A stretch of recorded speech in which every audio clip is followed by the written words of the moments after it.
ಆ ಸುದ್ದಿ ತಿಳಿದು ತಂದೆ ಚಂದ್ರಣ್ಣ ಸಾವು ಅನು ಕೂಡ ಪಾಪ ಅನುಕುಮಾರ್ ಅವನೇನು ತಪ್ಪಿತಸ್ಥಲ್ಲ, ರಿಕ್ಷಾ ಬಿಟ್ಟು ತನ್ನ ಜೀವ ಮಾಡ್ತಾ ಇದ್ದ. ಆ ಹಲ್ಕಟ್ ರಾಘವೇಂದ್ರ ಈಗ ಅವರನ್ನು ಸಿಕ್ಕಿಸಿದ್ನಲ್ಲ, ದರ್ಶನ್ ಗೊತ್ತಿತ್ತಲ್ವ ಬಂದು ಹೊಡೆದು ಸಾಯಿಸೋಕೆ ಬಂದಿರೋದು. ನನ್ನವಳೇನು 20 ದಿವಸ ಮಾತಾಡಿರೋದು ನನ್ನ ಜೊತೆ, ಏನು ಸತ್ತೋಗ್ಬಿಡ್ತಾ? ಆಮೇಲೆ ಪವಿತ್ರ ಗೌಡ ಏನು 20 ದಿವಸ ಏನು ಮಾಡಬೇಕಿತ್ತಂತೆ ಪವಿತ್ರ ಗೌಡನಿಗೆ? ನಾನು ಇಷ್ಟೆಲ್ಲ ಹೇಳಿದ್ದೀನಿ, ಎಲ್ಲ ಡ್ರಾಮಾ ಅಲ್ವಾ ಇದು? ಆ ಪವನನ್ನು ಹುಡುಗನಿಗೆ ಹೇಳಿದ್ದೆ, ದರ್ಶನ್ಗೆ ಹೇಳ್ಬೇಡ. ಗೊತ್ತಾದ ನಂತರ ದರ್ಶನ್ ಏನೂ ಮಾಡಿಲ್ಲ. ಮಾತು ಬಿಟ್ಟ ತಕ್ಷಣ ಅಣ್ಣನ ಹೃದಯ ಇದಾಗ್ಬಿಡ್ತು. ಓಡ್ ಬಂದ್ಬಿಡು, ಕರ್ಕೊಂಬ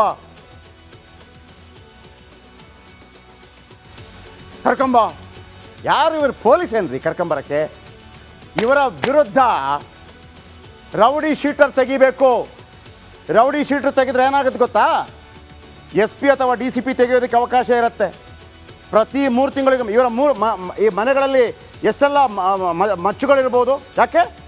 ಕಾನೂನಿಗಿಂತ ದೊಡ್ಡವರ? ಹಾಗಿದ್ರೆ ನಾವು ಕೂಡ ಎಲ್ಲ ಶುರು ಮಾಡ್ತೀವಿ ನಾಳೆಯಿಂದ. ಹೆಂಗೂ ಇತ್ತಲ್ಲ ನಕ್ಸಲ್ ಗಲಾಟೆ ಅಂದಿತ್ತಲ್ಲ, ಅಸಮಾಧಾನ ಇದ್ದದ್ದಕ್ಕೆ ನಕ್ಸಲ್ ಗಲಾಟೆ ಅಂತೇಳಿ.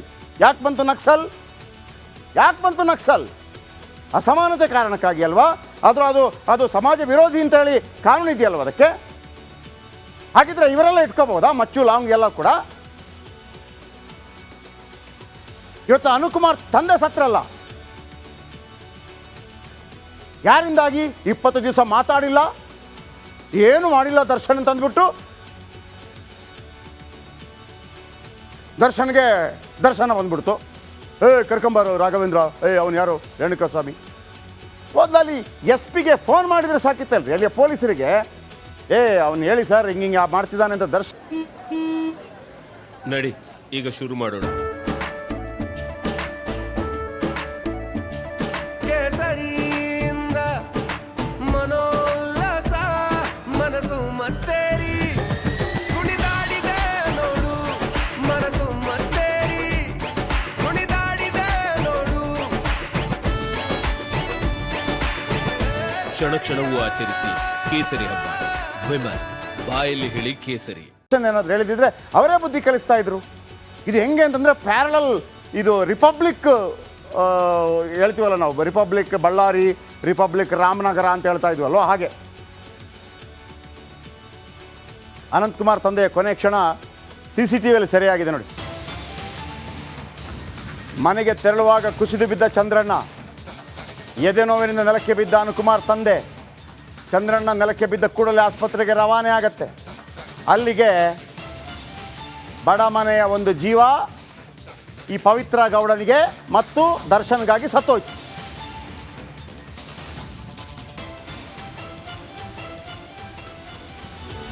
ನೋಡಿ,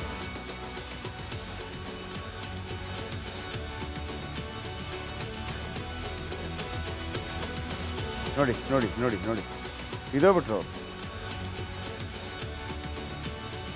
ಬಿದ್ದೋಗ್ಬಿಟ್ಟಿದ್ದಾರೆ. ಈ ಮಾಡ್ರು 2 ಮಾಡ್ರು ಆಯ್ತಲ್ಲ. ಈಗ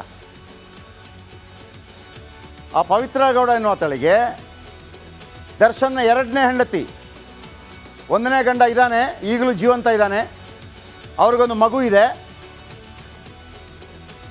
ದರ್ಶನ್ಗೆ ಆಲ್ರೆಡಿ ಒಂದು ಮದುವೆ ಆಗಿದೆ, ವಿಜಯಲಕ್ಷ್ಮಿ ಇದ್ದಾರೆ ಅಂತ ಗೊತ್ತಿದೆ. ಈ ನಡುವೆ ಮದುವೆ ರೇಣುಕಾಸ್ವಾಮಿ ಮೆಸೇಜ್ ಹಾಕಿದ. ಕೆಲಸದವನಿಗೆ ಹೇಳಿದ್ಲಂತೆ ಪವನ್ಗೆ, ನೀನು ಯಾರಿಗೆ ಹೇಳ್ಬೇಡ ಅಂತ.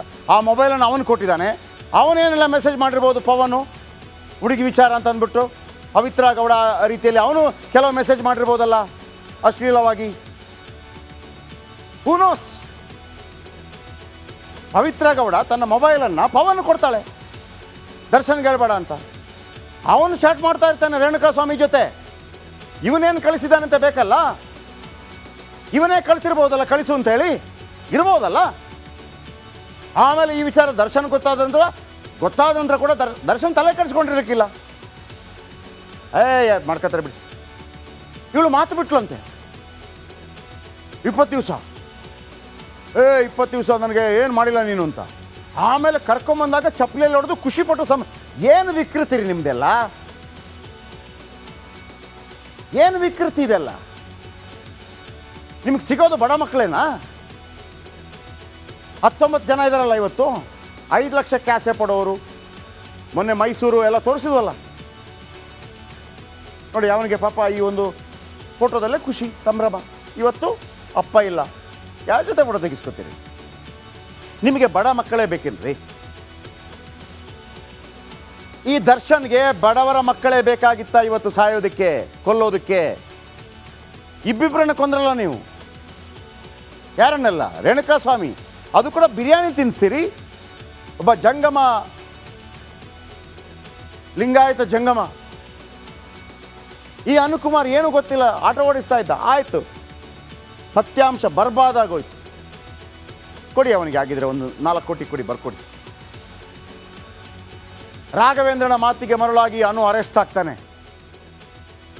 ರಾಘವೇಂದ್ರನ್ ಮಾಡ್ತಾನೆ, ಅವನನ್ನು ಕರ್ಕೊಂಬಂದು ಯಾರಿಗೆ ನೋಡಿ, ಆತ ರೇಣುಕಾಸ್ವಾಮಿಯನ್ನು ಆತ ಮೆಸೇಜ್ ಮಾಡಿದ್ದ ಅಂತ ಹೇಳುವಾಗ ಏನು ಮಾಡಬೇಕು ದರ್ಶನು?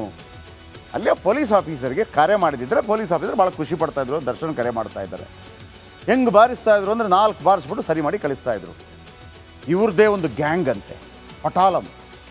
ನೀನು ಹೋಗು. ಫಸ್ಟ್ ಆಫ್ ಆಲ್ ಇದೇನು ಗೊತ್ತಾ, ನೈತಿಕ ಪೊಲೀಸ್ಗಿರಿ ಅಂತಾರೆ ಇದನ್ನು. ಯಾಕೆ ಇದು ನೈತಿಕ ಪೊಲೀಸ್ಗಿರಿ ಆಗಬಾರ್ದು? ಪೊಲೀಸ್ ಮಾಡಬೇಕಾದ ಕೆಲಸವನ್ನು ರಾಘವೇಂದ್ರನ ಮುಖಾಂತರ ಮಾಡಿಸಿದ್ಯಾರು? ಆ ರೇಣುಕಾಸ್ವಾಮಿಯನ್ನು ರಾಘವೇಂದ್ರನ ಮಾತಿಗೆ ಮರಳಾಗಿ ಈಗ ಅನು ಅರೆಸ್ಟ್ ಆಗಿದ್ದಾನೆ. ರಿಕ್ಷಾ ಡ್ರೈವರ್, ಚಿತ್ರದುರ್ಗ ಮೂಲದವನು. ಮೊದಲು ಪೆಟ್ರೋಲ್ ಬಂಕ್ನಲ್ಲಿ ಕೆಲಸ ಮಾಡ್ತಾ ಇದ್ದ. 3 ವರ್ಷದಿಂದ ಆಟೋ ಓಡಿಸ್ತಾ ಇದ್ದ ಅನುಕುಮಾರ್. ಲೋನ್ನಲ್ಲಿ ಆಟೋ ತೆಗೆದುಕೊಂಡು ಓಡಿಸ್ತಾ ಇದ್ದ. ಅನುಕುಮಾರ್ ಇದ್ದರೆ ಮಾತ್ರ ಕುಟುಂಬ ಸಾಕ್ತಾ ಇತ್ತು. ಇತ್ತೀಚೆಗೆ ಅಕ್ಕನ ಮದುವೆ ಮಾಡಿದ್ದ ಅನುಕುಮಾರ್ ಕುಟುಂಬ ಸೋರುವ ಮನೆಯಲ್ಲಿದೆ. ಮನೆ ಕಟ್ಟಿಕೊಳ್ಳುವ ಪರಿಸ್ಥಿತಿ ಕೂಡ ಇಲ್ಲ ಆ ಕುಟುಂಬ. ಮಗ ಒಳಗೋದ, ಹೊರಗೆ ಬರೋದಿಲ್ಲ ಅಂತ ಗೊತ್ತಾಯ್ತು. ಬರಲ್ಲ ರೀ ಯಾರು ಕೂಡ, 1 ವರ್ಷ ಬರಲ್ಲ ಯಾರು ಕೂಡ. ಕಾನೂನು ಆ ಥರ ಇದೆ. ತಂದೆ ಸತ್ತೋಗ್ಬಿಟ್ರು. ಅದನ್ನು ತಗೊಂಡೋಗಿ ಆ ಪವಿತ್ರ ಗೌಡನ ಮುಂದೆ ಇಡಿ, ತಿನ್ನಲಿ ಅವಳು. ಇನ್ನು ಅನು ಮಾಡಿದ ತಪ್ಪೇನು? ಈಗ ನಾವು ಹೇಳ್ತೀವಲ್ಲ, ಇವನಿಗೆ ಏನಿಲ್ಲ, ಇನ್ನು ಫ್ಯಾನು ಅಲ್ಲ, ಮತ್ತೊಂದು ಅಲ್ಲ, ಫ್ಯಾನು ಅಲ್ಲ, ಫ್ರಿಜ್ಜು ಅಲ್ಲ, ಟಿ ವಿನೂ ಅಲ್ಲ. ಇವ ಒಬ್ಬ ಸಾದಾ ಸೀದಾ ಆಟೋ ಡ್ರೈವರ್. ಇವನನ್ನು A7 ಆಗಿ A19 ತನಕ ಇದೆ. ಆರೋಪಿ 1, ಆರೋಪಿ 2, ಆರೋಪಿ 3. ನೀವು ಜಸ್ಟ್ ತಿಳ್ಕೊಳ್ಳಿ, ಒಬ್ಬ ರಿಕ್ಷಾ ಡ್ರೈವರ್, ಅವನಿಗೆ ಏನು ಗೊತ್ತಿಲ್ಲ, ಬಾಡಿಗೆ ಹೋಗಿದ್ದಾನೆ, ಅವನನ್ನು ಒಳಗೆ ತಂದಿದ್ದಾರೆ ಅಂತಂದರೆ ಕಾರಣ ರೇಣುಕಾಸ್ವಾಮಿ ಕೊಲೆ ಕೇಸ್ನ 7ನೇ ಆರೋಪಿ ಅನು. ರೇಣುಕಾಸ್ವಾಮಿಯನ್ನು ಕಿಡ್ನ್ಯಾಪ್ ಮಾಡಿದ್ದ ರಾಘು, ಇವನು ಗೊತ್ತಿಲ್ಲ. ಆಗ ಅನುಕುಮಾರ್ನನ್ನು ಸಂಪರ್ಕ ಮಾಡಿದ್ದ ರಾಘವೇಂದ್ರ. ಎಲ್ಲಿದ್ದೆ ರಿಕ್ಷಾದಲ್ಲಿ? ಇಬ್ಬರನ್ನು ಡ್ರಾಪ್ ಮಾಡು ಎಂದಿದ್ದ ರಾಘವೇಂದ್ರ, ಅವನು ಮತ್ತು ಇನ್ನೊಬ್ಬ ಯಾರೋ ಇದ್ರು. ಆಟೋದಲ್ಲಿ ಪೆಟ್ರೋಲ್ ಬಂಕ್ ತನಕ ಬಿಟ್ಟಿದ್ದ ಅನು. ಇಷ್ಟೇ ಇವನು ಮಾಡಿ. ಅದೊಂದೇ ಕಾರಣಕ್ಕೆ ಅನುಕುಮಾರ್ ಅರೆಸ್ಟ್ ಆಗಿದ್ದಾನೆ. ಇದು ಗೊತ್ತಾದ ತಕ್ಷಣ ಆತ ಸರೆಂಡರ್ ಆಗ್ತಾನೆ. ಇವತ್ತು ಅವನ ತಂದೆ ಸತ್ತು. ಬನ್ನಿ ಪವಿತ್ರಳ ಕತೆ ಹೇಳ್ತೀನಿ. ಪವಿತ್ರಳ ಅಪವಿತ್ರ ಮನಸ್ಸು ಹೆಂಗಿದೆ ಅಂತ. ಹಠ ಹಿಡಿದು ಪವಿತ್ರ ಕೆಟ್ಟಳು. ಹಠ ಹಿಡಿದು 20 ದಿವಸ ಏನು ಮಾಡಿಲ್ಲ